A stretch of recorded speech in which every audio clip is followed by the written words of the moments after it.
Hello and welcome into the GSMC Sports Podcast brought to you by the GSMC Sports Network. I'm your host, TJ Mabardi. Happy Friday. Today is May 31st and we have the finals matchup in the NBA officially set with the Dallas Mavericks dominating the Minnesota Timberwolves in their Game 5 and advancing to the finals where they will face the Boston Celtics. So we're going to be breaking down that Game 5 matchup, what we saw from that. Luka Doncic just absolutely stomping on the hearts of Minnesota.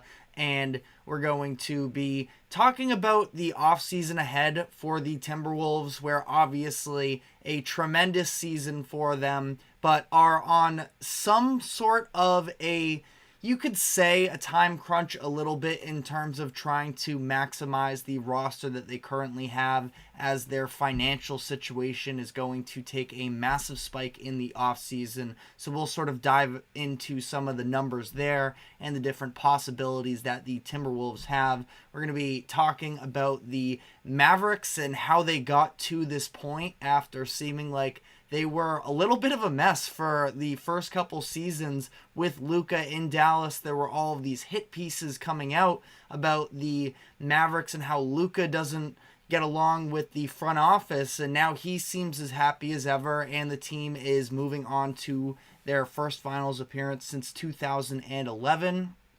And then we're going to be doing some first thoughts on the NBA Finals, their series against the Celtics, some of the biggest storylines, some of the biggest keys from that series, and all of the above.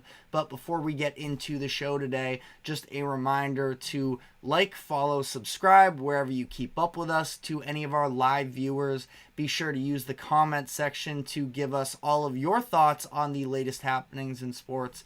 Trying to address as many comments as possible and make this show as interactive as we can. And if you would like to become a bigger part of the show, you can use the link that is streaming across the bottom ticker. That is gsmcpodcast.net. Your comment along with a tip or donation will pop up on the screen for everybody to see. Anything would be greatly appreciated on that front. The Dallas Mavericks are just soaring right now on an all-time high in terms of being able to not just win this series against the Timberwolves, but to do so in crushing fashion. And first time Luka has ever made the finals, of course. This was another terrific team performance where they were all over the Timberwolves really from the start. Now, it was Luka that was really the one who got out to the extremely hot start. He scored 20 points by himself in the first 9.5 minutes of the game. Actually outscored the entire Timberwolves team in that first quarter. And it was just a shame to see the Timberwolves come out like this, who I have been, as well as a bunch of other people, have been really big fan of. But there was just no intensity, especially on that defensive side of the ball from them in this game. If you go back and look at the contests, especially in that red-hot first quarter against Luka, he was just getting everything at will. And again, as much as we love Anthony Edwards and he has an extremely bright future, he's taking on the defensive assignment in this game. And, there's not really a point to having your best player tire himself out on the defensive end if he's only going to sort of half do so anyways. And again, this game isn't even to be put on the shoulders of Anthony Edwards. He and Karl Anthony Towns were actually both pretty good in this game. Towns scored 28 points, 12 rebounds. We saw him driving to the rim and getting himself looks. That was encouraging. I think it was a pretty similar offensive performance as Game 4, where we saw definitely a turnaround with him in terms of his approach working sort of inside out. But once again, he was off from 3 in this game, where he finished 1 of 6, and it just wraps up a really poor three-point shooting series from Towns, where he was 8 of 33 total on his three-point attempts in this Western Conference Finals, just 24% from 3. Like I mentioned, can't put it on him necessarily. This game in particular, him and Ant both 28 points, so they were the only Timberwolves who finished in double digits. But I think that, again, just, the Timberwolves came out so flat here. And I thought that for this team that seems like they are so hungry to not have any of that intensity at home in this, game facing elimination, it was really disappointing to see. Now, credit Dallas for their defense, because as much as it was Luka, just kind of stealing the morale from, any potential Timberwolves run, their defense also made things extremely difficult, and which is part of, I think, compounded with the fact that Luka was getting everything at ease. The fact that it seemed like every single Timberwolves possession was coming down to the final seconds in the shot clock. In these past couple of games, we saw these ridiculous, Rudy Gobert is getting these entry passes with just seconds left on the shot clock, and it's Karl Anthony Towns and it's Anthony Edwards feeding him. And, I just don't think that is any way to win a playoff game in a series. And now they won game 4, so touche, I guess. But they were never going to be able to match what Luka and Kyrie were putting out on their side with a very Rudy Gobert-centric offense. And, in an elimination game like that, I thought it was way too many offensive possession touches for Rudy Gobert, who took 7 shots in the first quarter. And, through these first couple of quarters, you're seeing him getting these paint touches and making these running jump passes back out to the perimeter. And I'm watching this like, what are we doing here? And listen, I don't want to dump all over Rudy Gobert. Everybody has done that in the media up to this point through, kind of a lot of the playoffs, but especially so in this series, given the sort of back and forth between him and Luka. But I just don't think in a do or die game you can lean on Rudy Gobert being the centerpiece of your offense so much. So that was, again, just another, big red flag to me in terms of the Timberwolves' approach in this game. But the Mavericks end up demolishing the Wolves in this game. They led by as much as 36 points. The broadcast pointed to it. It was a little bit reminiscent of the Dallas's Game 7 matchup against the Suns in 2022. That was the second round to send the Mavericks to Luka's first conference finals. And they just waxed the Suns 123-90.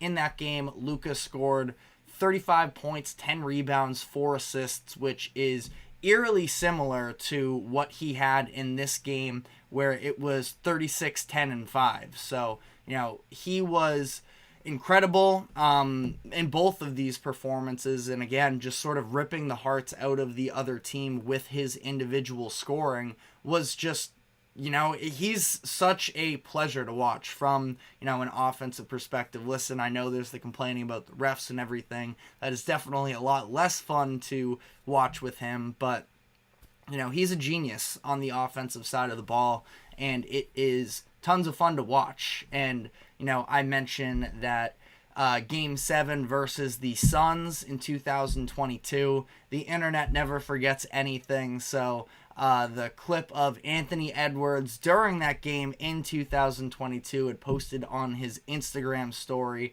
just a video of the scoreboard and was saying, just talking a little bit of smack about the Suns, and called it, quote, a disgrace. And, everything sort of comes around. It's a lot easier said than done, and the Timberwolves found that out the hard way in this game, where they end up, getting blown out as well. But no surprise here, Luka Doncic wins the Western Conference Finals MVP. He averaged 30. I have 36.4 here. I think it might have also been 32.4, a little bit of a mishap there on the graphic. But 9.6 rebounds, 8.2 assists on 43% shooting splits. He hit the big shots in Game 1 and Game 2. He, in some big moments as well, stepped up on the defensive side of the ball. The lob breakup that he had against Rudy Gobert in that Game 2 matchup really stands out as well. Now, for whatever it's worth, I think that we get a little bit carried away whenever Luka does play defense that we could maybe overrate it a little bit. But again, just to see that there is, a more consistent effort on that side of the floor is definitely very encouraging to see, and you have to commend him for it, along with the fact that he is operating everything on the offensive side of the ball. So really, really hard to sort of complain about anything that Luka put out in this series, and there was no question that he deserved it.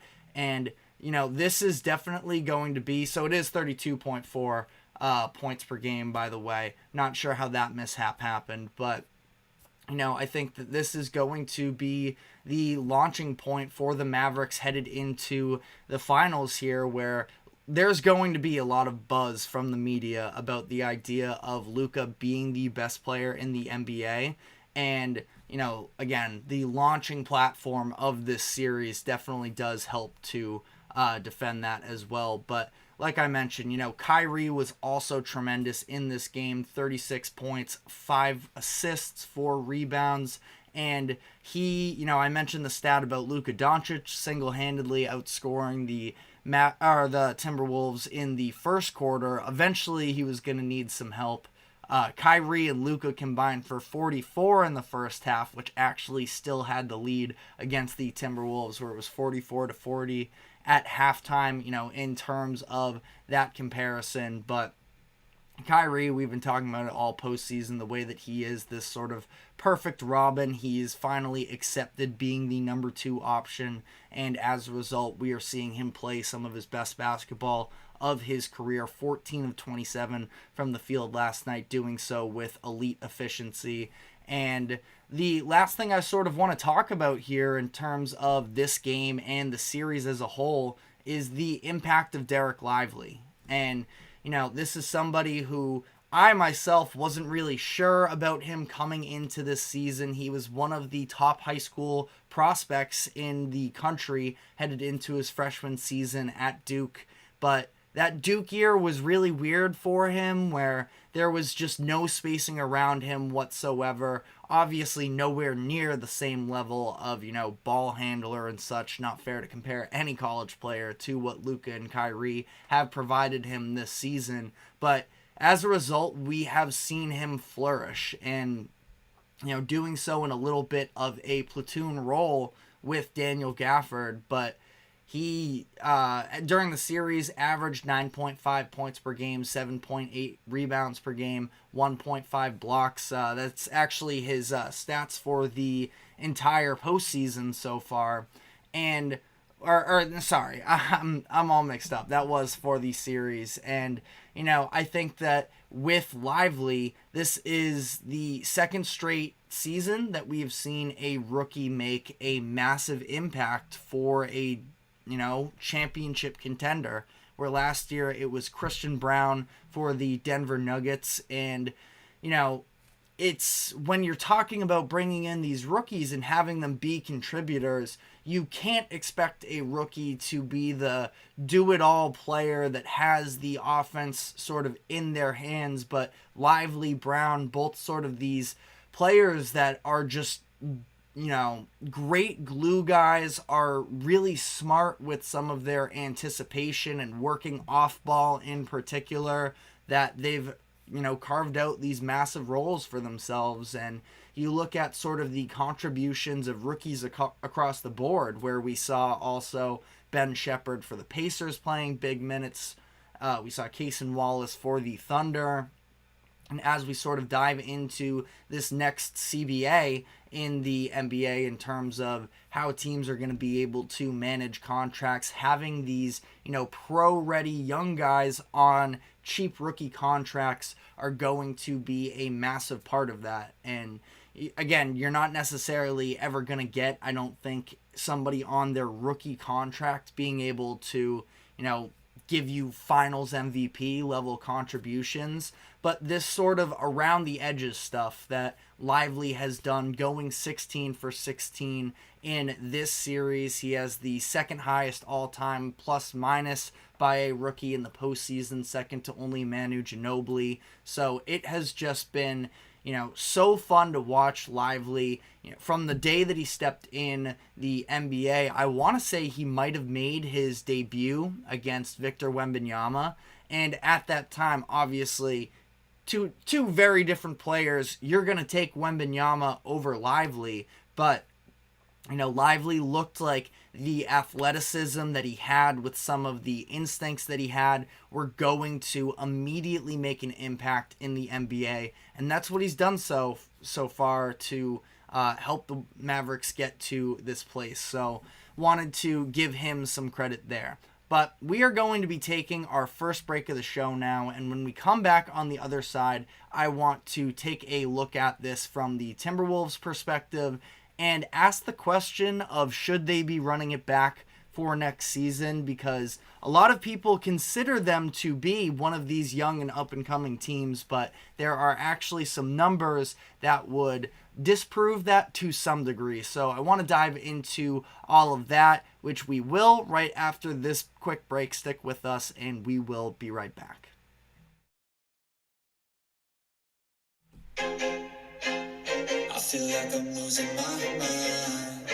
Is everybody in the world blind? Please, Lord, give me a sign, a sign. I feel like I'm losing my mind. Is everybody in the world blind? Please, Lord, give me a sign, a sign. I wanna be the greatest. Everybody on the fake shit. I look around and feel like everybody is the fakest. I make this every day and I'm impatient, hoping one day I blow up from the basement. Statement, the top is so vacant. I don't hear shit that I think is amazing. Waiting for my day when I'm playing sold out shows for 1,000 faces. Hey, give me that crown, get in my way and to be put down. It ain't your place, all this my town. If I want that shit, then I'll get it right now. I'm losing it, the news it fits, I'm losing shit, a stupid myth. You choose to live or choose to dip, you choose to fight or lose your grip and lose a gift. Oh, I feel like I'm losing my mind. Is everybody in the world blind? Please, Lord, give me a sign, a sign. I feel like I'm losing my mind. Is everybody in the world blind? Welcome back into the GSMC Sports Podcast. Headed into our next segment here. We talked about the Mavericks winning this series and how it is this, massive celebratory moment. There's a lot to still celebrate from the Timberwolves side of the way that this season played out, being in contention for the 1 seed all season long. So putting together a good regular season, making it to the conference finals where a lot of people were sort of dubious. Maybe it's the fact that it's Minnesota and they don't necessarily get the same type of respect from a national media basis. But still, I think to be able to take down the defending champs in the Denver Nuggets was a big surprise to me. And this season overall, I think you have to consider it a success given sort of where things left off last year with where the Timberwolves were sort of falling apart by a lot of means. You had, of course, the fight between Rudy Gobert and Kyle Anderson during the last game of the season. Jaden McDaniels broke his own hand punching a wall in that final game as well. So, they were seeming to be imploding a little bit, but come back this year and put together this excellent season that, again, disappointing to go out, I think, specifically in the way that they did, getting blown out by Dallas in this winner-go-home matchup at home.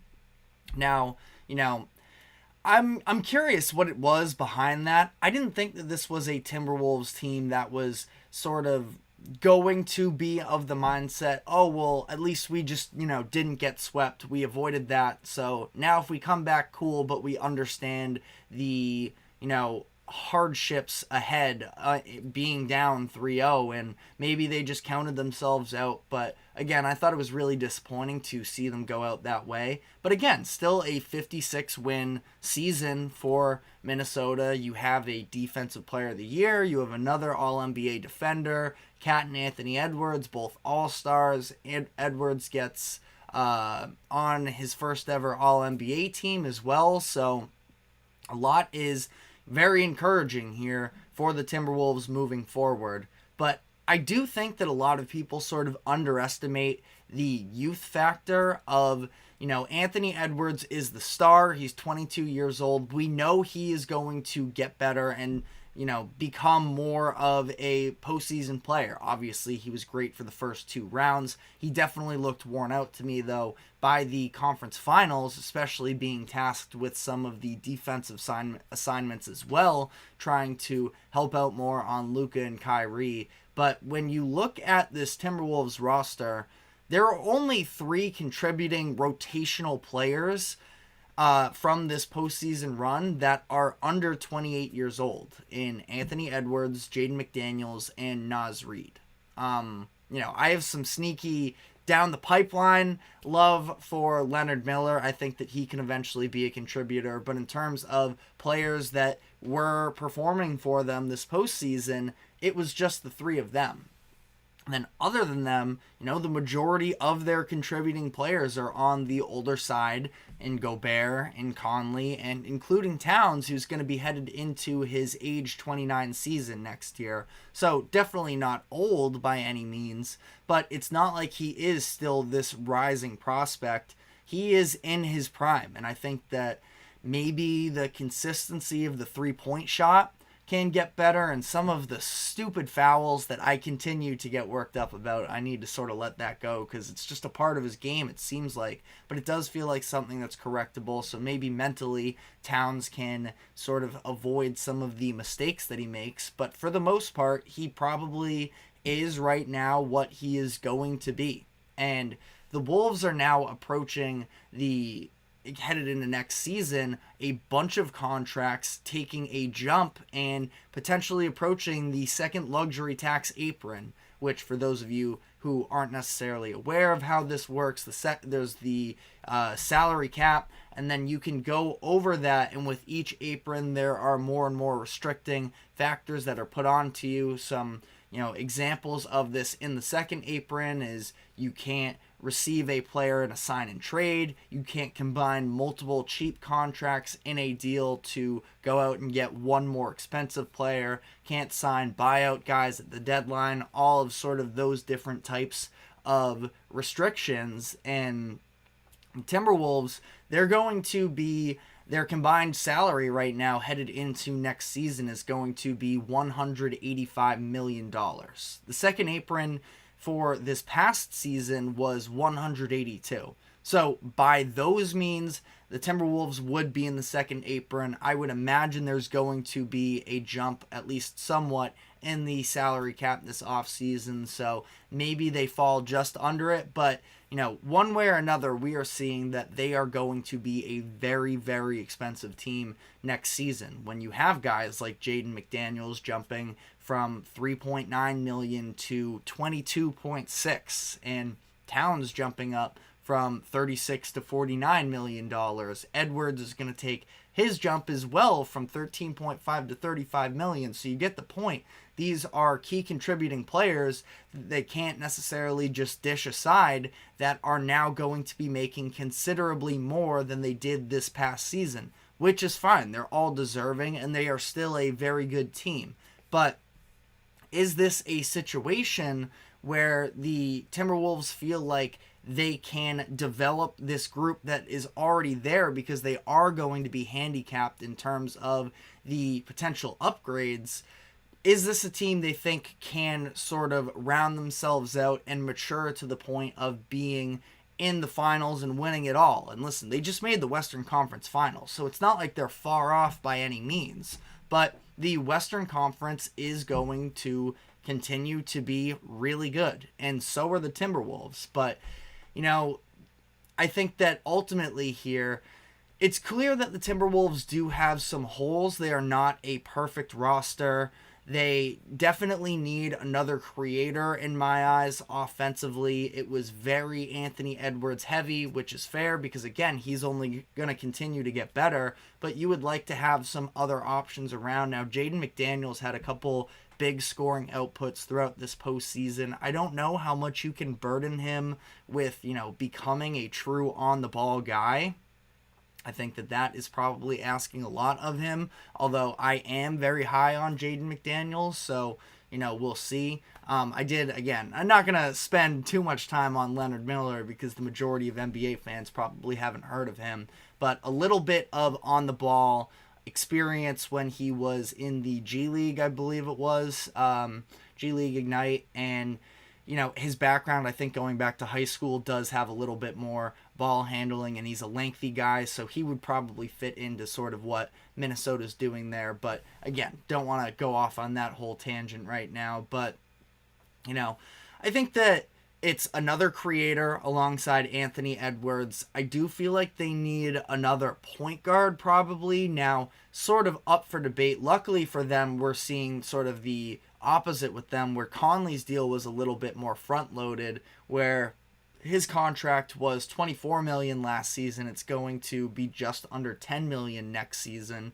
So that's definitely, a positive for them to some degree. But they are very reliant on him, I would say, as well, in terms of, the difference of just being able to have somebody other than Edwards be trusted to take the ball up the court and sort of initiate some of the offense.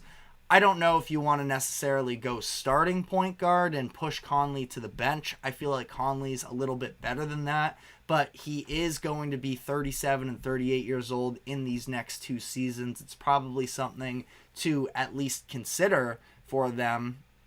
And, like I mentioned, it's going to be hard for them to upgrade their team considering the financial situation, which does sort of bring me very briefly here into the idea of, could Karl Anthony Towns be traded, where he's going to be paid $49 million this season, and he is only going to continue to get more expensive as the years go on here. So that's something that you probably, and again, Towns is an all-star caliber player, so there's absolutely talent there, and he provides you something offensively, but at the same time, I talked about this before, the Timberwolves did just sign Naz Reid to a new contract extension this offseason, won Sixth Man of the Year, and he's somebody who could, I think, sort of slide into that same type of role as Karl Anthony Towns, if that's the direction the Wolves wanted to go, and sort of,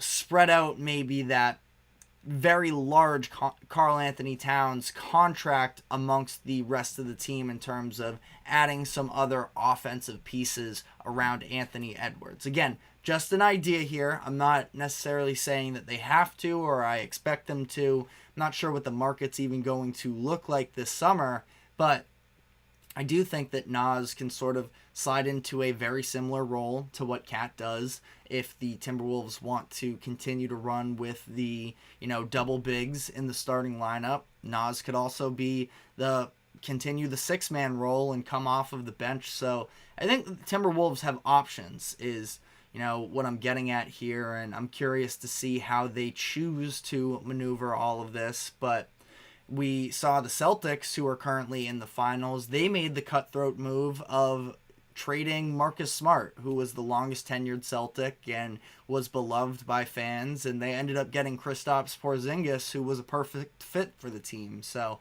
again, not an easy decision by any means, but something that I do think could be potentially worth sort of kicking around the idea of moving on from him. But I think that, ultimately here, again, the Timberwolves, it's great to see them have the success this season. And, moving forward, I think that Anthony Edwards probably is one of those players that as long as he's on your roster, you have a real shot of winning. But they also, as much as this season was good and Rudy Gobert fit into what they were trying to do, they still gave up a lot of future assets for him, along with, a bunch of different players. They also traded their first-round picks in 2025, 27, and 29, plus a pick swap in 2026. So, they're not necessarily going to have the benefit. We just talked about, the Dereck Lively's of the world and these rookies that have helped contribute in the past couple playoffs. I don't know necessarily how much they're going to be able to rely on that youth talent if they're picking more so in the second round pick or in the second round. And you know what? We just saw Andrew Nembhard step up in a big way for the Pacers in their Eastern Conference Finals. He didn't get quite as much run, but Peyton Watson, I'm struggling right now to remember if he was a late first or an early second. But, you know, he got some run time in the Lakers series. Obviously, we saw the Nuggets sort of turn away from him in the Minnesota series, but Watson is somebody who could probably be a contributor for them, you know, in these next couple seasons as well. And Timberwolves are just, again, a little bit handicapped in that sense as well. But let me know what your thoughts are in the comment section. I'm definitely not trying to come across as too strict on Minnesota because their season was great. But there is, again, I think maybe slightly more urgency than people are really viewing them with. So give me your thoughts on the comment section. Let me know if I am sort of out of line here. But we're going to be taking our next break here. And when we come back on the other side, I want to talk about how the Mavericks got to this place of being in the NBA Finals. What were the key moves? Again, after what looked like it was going to be a little bit of a tough run there at the beginning of Luka's Mavericks career with all of the outside noise that was going on. So we're going to be diving into that after this quick break. Stick with us. We will be right back. Looking for your daily fix of sports talk without having to pay for it? GSMC Sports Network is available on YouTube. Just search GSMC Sports Network. Get your fix of daily sports talk shows on YouTube. Absolutely free. NFL, college football, NBA, MLB, MMA, UFC, fantasy football, and so much more. GSMC Sports Network has shows running all day long, with new sports shows starting every 2 hours. Just like on your favorite cable sports channel, except GSMC Sports Network is absolutely free. Just search GSMC Sports Network on YouTube to catch one of your new favorite shows, like the GSMC College Football Podcast, Chip Shot Football Podcast, Hoops and Heels Women's Sports Podcast, GSMC Basketball Podcast, and so many more. Check it out for yourself. GSMC Sports Network, now available on YouTube absolutely free. Search GSMC Sports Network on YouTube right now. Welcome back into the GSMC Sports Podcast.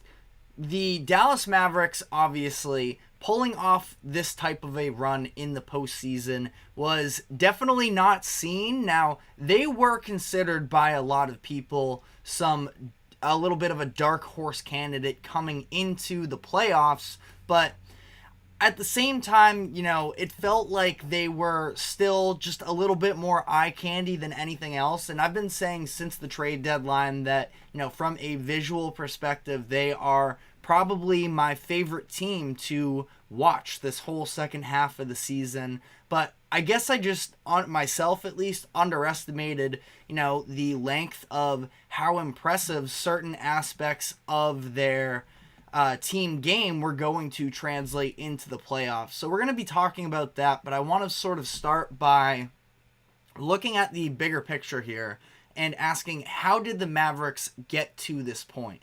Because they were very middle of the pack last season coming into the trade deadline, where there were a lot of these hit pieces and rumors about the Dallas Mavericks that Luka might not be happy with his situation in Dallas. They had tried a number of different options for him in terms of having a running mate, and none of them necessarily seemed to. I mean, they still made the Western Conference Finals in 2022, but he never really seemed to fully enjoy the team that he was playing with. And now we've seen this year that Kyrie Irving was the answer for him. And, you know, they took, in order to get to this point, they took a chance on a disgruntled asset in Kyrie Irving and made a deal that I know I myself questioned at the time, because my thought was, well, is there a chance they make the finals as currently constructed? They gave up all of their wings as well in that deal. Dorian Finney-Smith obviously was a big part of that Mavericks run in 2022 based off of his defense, but we saw the limitations offensively. You have Dinwiddie in there, and you have a first-round pick involved in the deal as well. But when you think about it, that package really is nothing in comparison to the deals that had taken place around that same time, where there was the Rudy Gobert trade having 4 first round picks it was, plus Walker Kessler, who had just been drafted in the first round, so essentially another first round pick there. Kevin Durant for going for everything that he did. The Mavs really made out with this. Now, there was absolutely risk, because if this didn't work out with Kyrie, especially considering that he was in expiring contract when they made the move for him, that he could have walked for nothing, and the Mavericks would have been sitting there without any extra assets and their first round pick. And if Luka, who was already unhappy with the organization, wanted to leave, it would mean that those first round picks down the road would be extremely valuable. But instead, we're now looking at a point where Kyrie seems to have unlocked some sort of joy in Luka that we really hadn't seen. I think that Luka was very overtaxed as the do-everything player, and just didn't seem like he was enjoying the game. I know that that's kind of a crazy statement to make, sort of from the side, not being a part of it, but it feels like Luka enjoys playing basketball more than he ever has with the Mavericks up to this point in his career. And Kyrie, giving the types of performances that he has also just made the basketball fit of it look so much better. And that's why when you look to crunch time after the deadline last year, and it was pretty ugly between Luka and Kyrie, I thought that it was in part due to the fact that they were almost over-deferring to one another, that neither one of them wanted to step on each other's toes, and they wanted to have this sort of even offense. And now it seems like they are at a point where they're extremely comfortable letting each other take turns, but also being very willing to attack themselves. And also the fact that, like I alluded to earlier in the show, Kyrie, that is, does seem to be so much more at peace with the idea of being the second best player on a good team. And I think that took a little bit of humbling as he bounced around a couple different organizations, and it didn't work out for him in terms of postseason success. And now they're back to winning. But sort of in that same season, it obviously wasn't an automatic fix. The Mavericks end up tanking down the stretch of the year, which gets them in trouble with the league's front offices and everything. But it ultimately does put them in better position to have a better draft pick and move up to select Dereck Lively with the 10th overall pick in the draft, who obviously has been incredible. I think I mentioned, I believe his rookie debut was against Victor Wembanyama, and he looked really promising from there. But the Mavericks did also understand that putting all your faith in a rookie center, and especially in this Western Conference where you have a number of other teams that are sort of built around their bigs, Nikola Jokic most notably, but the Timberwolves as well. And even if you want to sort of go down a little bit in terms of tiers, the Lakers are built around Anthony Davis and LeBron James. So they were going to need some extra size. And that is what the Mavericks did at the deadline, where they went out and traded for Daniel Gafford and PJ Washington. And, it's been really impressive to see there, because that was yet another trade deadline acquisition where it immediately sort of, this one even more so than the Kyrie deal, this one looked sort of seamless because it wasn't so much having two initiators themselves learn how to coexist. They were just bringing in the perfect role players to insert into the equation, and we've seen the way that Gafford and Washington, who were both sort of in these positions with bad teams, that their their specialties weren't going to be maximized in their environments, they become these massive impact players. And you sort of look at, again, the costs of what it took for these players. Gafford was Rashawn Holmes, who wasn't in the rotation, and a 2024 first-round pick. I believe that has since turned into the 26th pick. So, especially in this draft, not very valuable. Pretty much a no-brainer. Gafford under contract for the next 2 seasons as well on a $13 million deal per year. And PJ Washington cost them a 2027 first-round pick, Grant Williams, and Seth Curry. Now, it's worth noting that in order to get Grant Williams, the Mavericks had to pull off a sign-and-trade that gave the San Antonio Spurs, because it was a three-team deal, gave the Spurs control over their first-round pick in 2030. So another example of, if this were to implode and Luka were to leave the Mavericks, they'd be in a really tough position. But instead now they are in the finals, and both of these players have been huge for them. I didn't even mention the fact that they basically picked Derrick Jones Jr. up off of the street where he was a free agent, and they signed him to a 1-year deal worth just $2.7 million in a prove-it deal. He has averaged just under 10 points per game in the postseason so far on 40% shooting from 3, and he's played excellent defense for them. And, the roster building here, again, there are still some concerns potentially about the long term of this whole thing, but you have to applaud the Mavericks for, sort of coming out of nowhere almost, it felt like. And listen, again, I know they made the finals, or the Western Conference Finals, in 2022, so it's not like there wasn't any sense of this team can be good, but they surprised a ton of people with the way that they put together this roster. And it's at a point where I feel like even with all of the future assets that they've given up on, it's kind of hard to argue that that is, ever going to truly burn them in terms of, is it worth it moving off of all of those things? I think you can make an argument that this finals appearance alone does make it worth it. Now we'll see what they do from here, both in terms of this finals and long term. But again, kudos to the Mavericks for the job that their front office has done. But from here, it is facing the Boston Celtics in the finals. So we're going to be taking a quick break, but after that, going to be giving some first impressions on the series between the Mavericks and the Celtics, and what sort of the biggest strategic storylines are in it and the keys to the series. So stick with us, and we will be right back.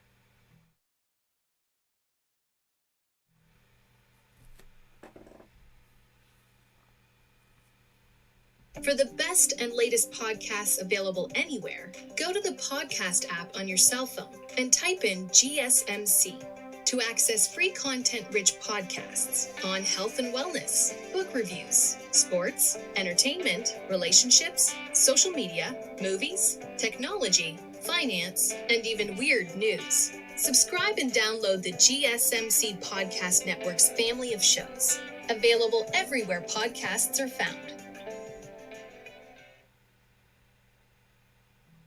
Welcome back into the GSMC Sports Podcast. Now looking ahead at the finals matchup that we officially have, the Dallas Mavericks and the Boston Celtics. And I want to sort of just run through some of the key things that I'm looking at ahead of this series. Now, before we dive into anything, I think that it is just important to reiterate that any stats you may have from when these two teams played during the regular season, throw them away. Because in the NBA in 2024, this is something that you should probably be doing anyways in terms of not buying into the regular season results. Just ask the Phoenix Suns in terms of how their regular season success against the Timberwolves played out for them in the playoffs. But even with this series especially so, Mavericks and Celtics played twice during the regular season, and the Mavericks are just an entirely different team than they were at that point, where the first game was January 22nd and the second game was on March 1st. Game 1 was before the trade deadline, so it was a completely different version of the Mavericks, and then Game 2 was the 8th game of PJ and Gafford in Dallas. So still took a lot of time for them to sort of fully assimilate into the offense and get them to the point where they currently are now. And, you know, you look at the nuance of this defense and the way that Gafford and Washington have been able to sort of amp this thing up. Plus the offensive reliability as well, where they moved on from Grant Williams, who was just clearly never a good fit in Dallas. So, you know, I think that that's just something to remember. I know that people are going to be looking into anything they can in terms of predictors, but I would not take those regular season matchups as to how to make your decision for this series. But my first biggest question is, do the Celtics have any shot of limiting Luka Doncic? And there is no such thing in my eyes as fully shutting down Luka.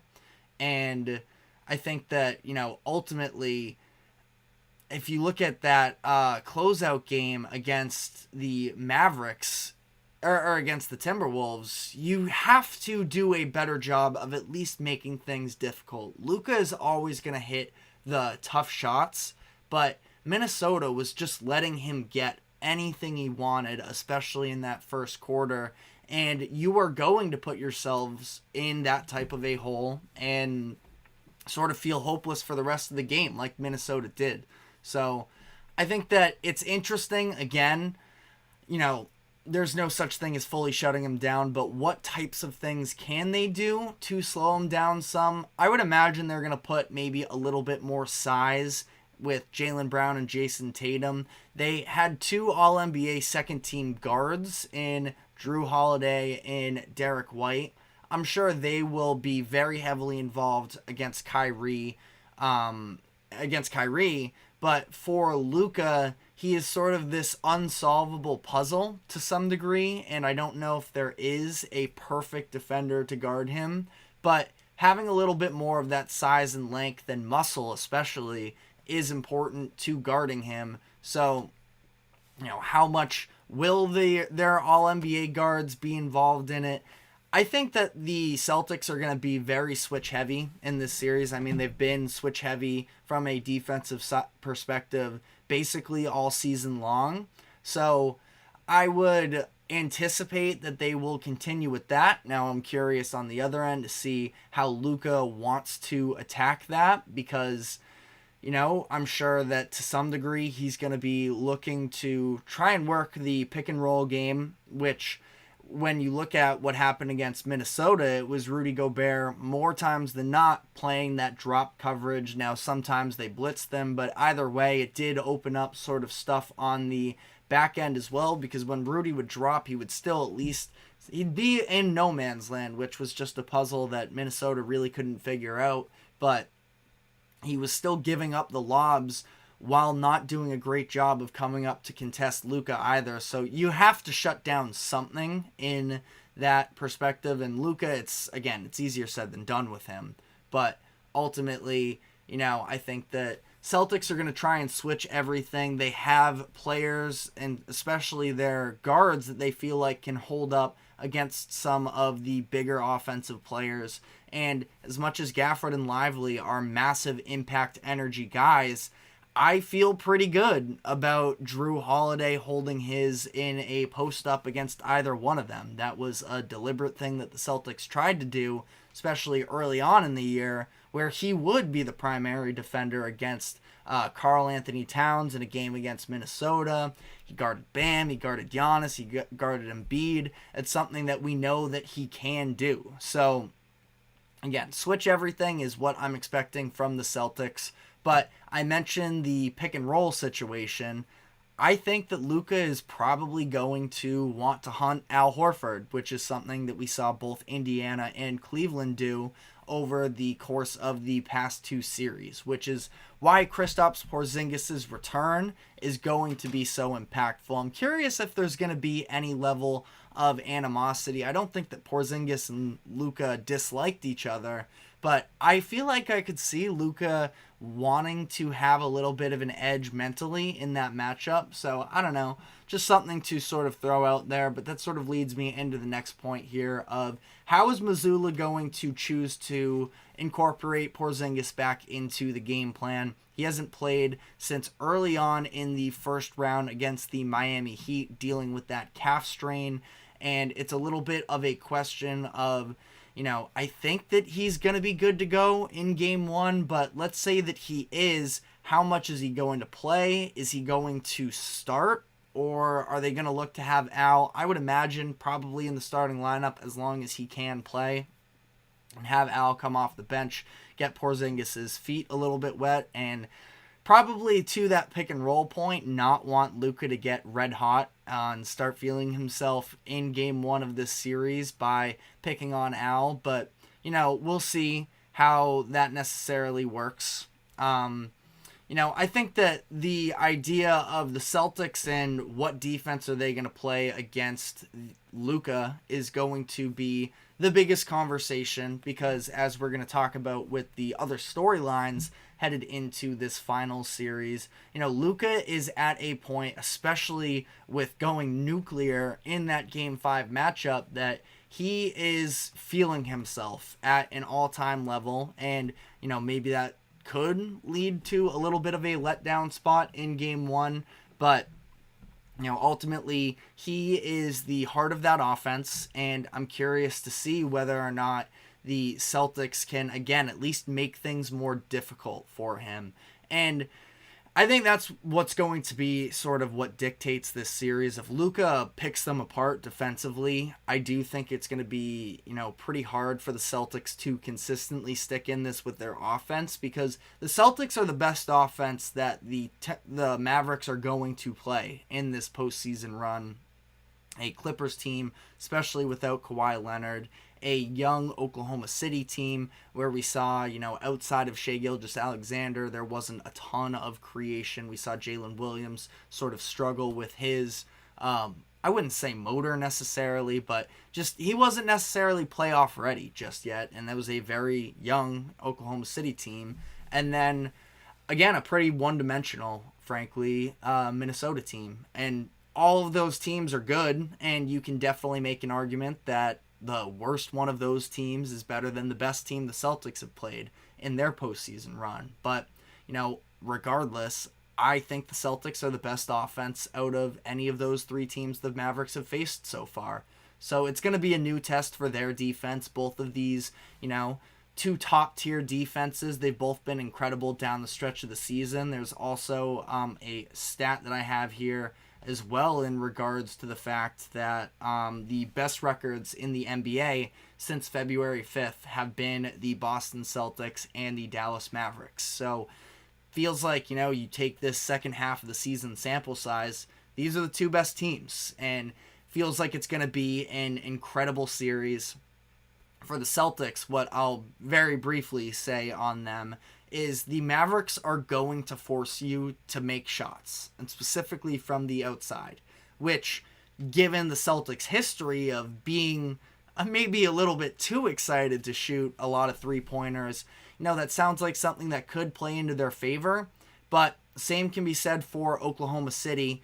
And again, the Celtics mentally at this point, I think, are miles ahead of where the Thunder were headed into that series from a maturity standpoint. But you can see how if you get that series felt like, whoever was going to hit more threes won. I'm not going to say that that's the exact same case in this series, but if the Celtics are outshot from the three-point line by the Mavericks, I do find it really hard to believe with the way that the Mavericks take away the paint that this could be incredibly tough for them, which yet again is an example of why Porzingis and his interior presence does make a big difference in this series.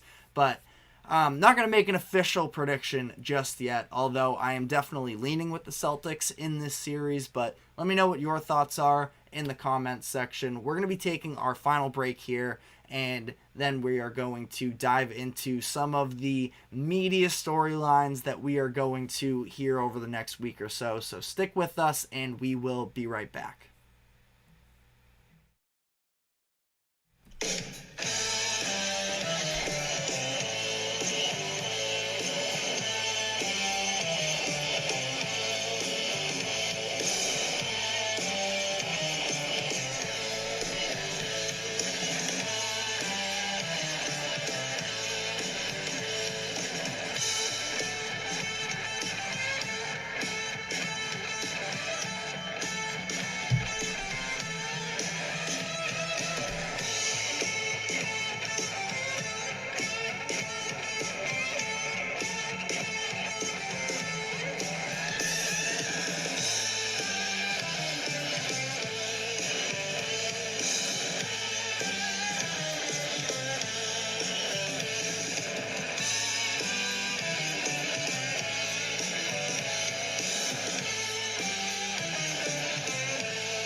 Welcome back into the GSMC Sports Podcast for our final segment of the show. We are going to be running through some of the biggest storylines headed into the NBA Finals. We have a significant amount of time here before the first game starts. It is June 6th, so what is that, next Thursday? So we have time. The media is absolutely going to have time, and they're going to be shoving all different types of storylines down our throats, but figured I'd give my thoughts on some of them as well. Now, I think that the Luka Doncic being the best player in the NBA is probably going to be what leads a lot of these conversations. And I talked about that idea earlier this week as well. I think that we can get very sort of flippant as a, basketball community in terms of recency bias. We always get caught up in it, and I do myself as well. I try and do my best job to sort of stay out of it, but it's also sort of undeniable in some sense, and we just saw Luka again go berserk for the Western Conference Finals. And if you want to look before that, he was not efficient for the majority of the first, call it series and a half, but he was dealing with all these injuries. He stuck it out. He definitely would have missed time dealing with that type of an injury if it were the regular season, but now here he is leading his team to the finals, and it's very commendable what he's done up to this point. And with the fact that Jokic was, taken out by the team that Luka just demolished all series long, is probably going to lead to some of these conversations.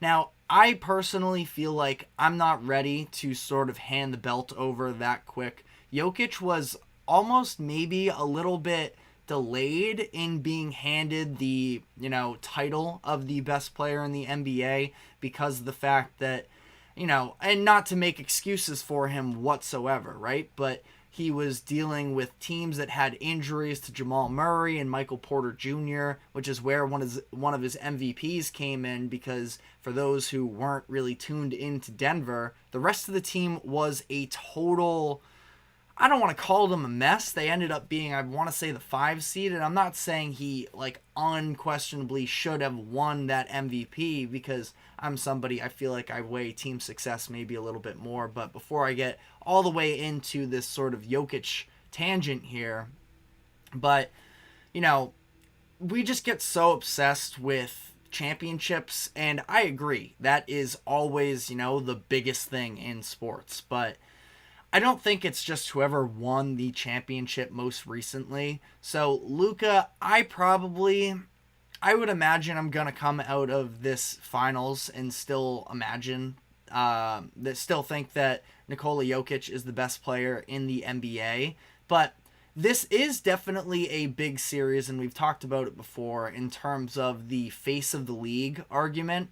And, Luka and Tatum is that debate. And by the way, not that it means anything, and I maybe shouldn't even bring it up. The TNT interview, I felt like, with Luka last night, I don't know, not super charismatic Luka was last night. Some short answers, and it's fine. The broadcast crew, for as amazing as they are, the interview just went a little bit awkward, I thought. That's just me as a former journalism student maybe overanalyzing here. But I think that, this whole face of the league conversation is definitely going to be surrounding this series, and it's going to be between Luka and Jason Tatum. And, those sort of legacy conversations are very much going to be at hand. The Celtics' legacy is absolutely on the line here, given the path to the postseason that they had, that we've already covered in terms of the difficulty. I will say this, when you look at the intensity that the Minnesota Timberwolves brought, especially, again, not to get caught up in recency bias or whatever, but especially in Game 5, and you compare that to the energy the Pacers played with when they played the Celtics in the Eastern Conference Finals, I don't know. I think the Pacers played better, to be honest, than the Timberwolves did. Now, Timberwolves are no doubt a better team, especially so when Tyrese Halliburton goes down with the injury that he did, but do just sort of want to throw that out there. So, while we're sort of on the topic, I do want to talk about the Celtics playoff path as well, because obviously the injuries that the Celtics have benefited from for the other teams has been a massive part as to why they haven't had much challenge in their playoffs up to this point. The Celtics made the finals in 2022, which people act like was all these years ago, but it was just 2 seasons ago. And in that postseason run, I'm not saying it was the most difficult path of all time. I'm not really one for the hyperbole like everybody else seems to be online, but they swept Kevin Durant and Kyrie Irving in the first round 1 year after the Nets beat them, granted without Jaylen Brown, but, a little bit of a revenge series there against 2 Hall of Fame players in still very good playing condition. They came back from a 3-2 series deficit against the reigning champ Milwaukee Bucks, granted without Chris Middleton, but still Giannis and Drew, and they went into Milwaukee in Game 6, and Jason Tatum played one of the best games of his career, and then they end up blowing them out at Game 7 at home. And then Eastern Conference Finals, they beat the number 1 seeded Heat in 7 games. So they had this difficult path in the Eastern Conference Finals. They were battle tested, as everybody loves to say. And then they faced the Warriors, and they were physically drained, it seemed like. And mentally, they weren't at the point where they were ready to go into, the arena of the dynasty, the most recent dynasty we've had, potentially in all of American sports, you could say. And they lost, and they fell short. That was being battle tested to me. At this point, the majority of, their key players are still there. Jason Tatum, Jaylen Brown, Derek White, Al Horford. You get Drew Holiday in that mix as well, who wasn't battle tested with that Celtics team in 22, but won the championship the year prior with the Bucks. He's had plenty of postseason experience. Again, I think that, people are just sort of getting wrapped up in the now. The big picture here is the Celtics have had their share of fights in the playoffs these past few years, and they're at a point where, now is the time to capitalize on it. And maybe there's a chance they could get punched in the mouth a little bit in Game 1, but I also don't think that they are going to be sleeping on the Mavericks in any way, especially the way that the way that this is going to go is all week. I mean, we've already seen some of the, media nonsense talking about Jason Tatum didn't celebrate hard enough, that Jaylen Brown was named the Eastern Conference Finals MVP. ESPN's highlighting Jason Tatum, smiling and rubbing Jaylen Brown on the head, asking, is this enough of a celebration? That nonsense, I think it was Richard Jefferson said that Kyrie Irving and Luka Doncic are the two best players in a finals matchup between these teams. That Dereck Lively, I think Channing Frye said that Dereck Lively, they'd take him over Kristaps Porzingis. Every single one of these players is going to at least a little bit of a degree hear about how they aren't any good, because that's the way that the media has been covering the Celtics throughout this entire postseason run, this entire season, despite the fact that, let's, go back to our expectations at the beginning of the year. I think that just about everybody would have picked the Boston Celtics to come out of the Eastern Conference. Who was the second best team in the East? I understand the East is easy, and for the Celtics to say that they didn't have to face off against a really good team in the Eastern Conference, you'd be right. But that team never existed. And, for the Celtics saying they're here because of injuries is just not the case. And, I think the Celtics are going to be extremely ready when this postseason comes around. Like I said, I'm leaning with the Celtics, but that was sort of a long little tangent there. I guess just to run through some other storylines here.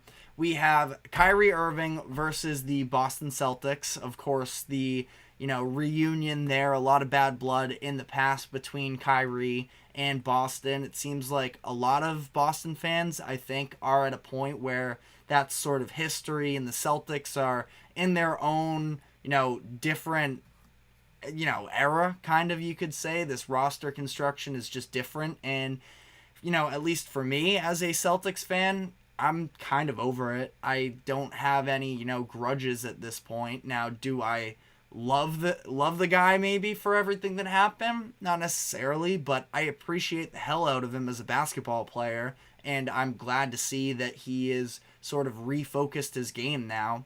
I think it would be sweet if the Celtics beat them, but I don't think there are going to be Boston fans, though, given, this fan base, that are going to be probably pretty toxic about it. But I do think that the whole villain perspective is a little bit sort of washed up. But we also have Porzingis against his former team, for whatever it's worth. Again, I'm curious to see that we get any sort of interactions between he and Luka Doncic, the former teammates. And then just a couple sort of silly ones here. The Grant Williams Bowl, the two teams that Grant Williams spent, the past year was with the Celtics for his rookie contract, went to the Mavericks for the first half of the year this season before getting traded in that PJ Washington deal.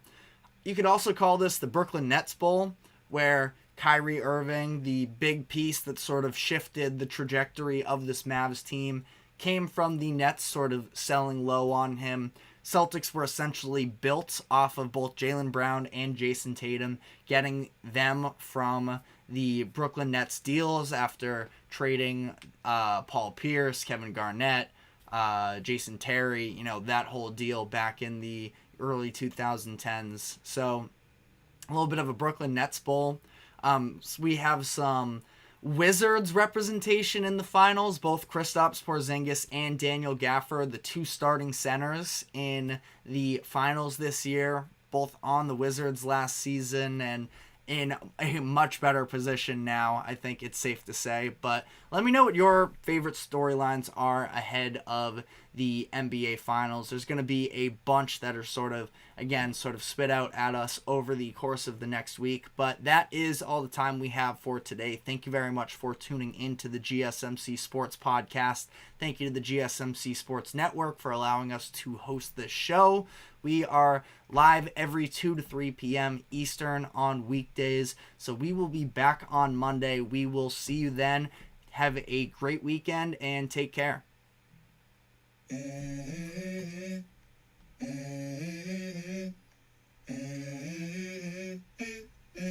Let's go. I wake up to a little bit of drool on my pillow, feel like it's gonna be a bad day. Yeah, I'm tired of shit, and the coffee ain't hit yet. Damn, ain't that great.